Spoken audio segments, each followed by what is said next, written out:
সনাতন ধর্ম বা হিন্দু ধর্ম লোকের মধ্যে বিভেদ সৃষ্টি করে, তাই এই ধর্মকে অ্যাবলিশ করে দেওয়া উচিত বা খতম করে দেওয়া উচিত। நன்றி, வணக்கம். வெல்க தமிழ், வாழ்க தமிழ்நாடு. மக்களை பிரிக்கும் சனாதனம் நிச்சயம் ஒழிக்கப்பட வேண்டும். நன்றி, வணக்கம்.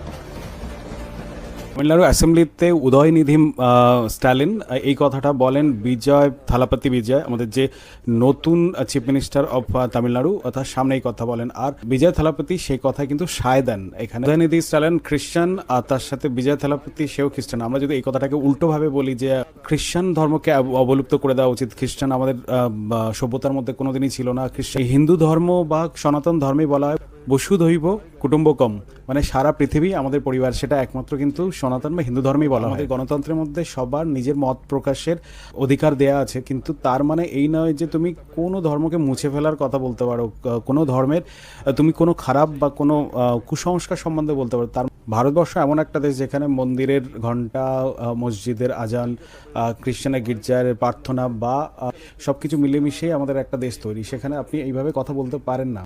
এই সনাতন ধর্মে আমাদের শিখিয়েছে অহিংসা, কর্ম, মানবিকতা। মতের পার্থক্য থাকতে পারে, রাজনীতি আলাদা হতে পারে, কিন্তু তার মানে কিন্তু আপনি অন্য ধর্মকে অসম্মান করতে পারেন না। আমার মনে হয় উদয়নিধি স্ট্যালিনকে জনসম্মুখে ওপেনলি ক্ষমা চাওয়া উচিত।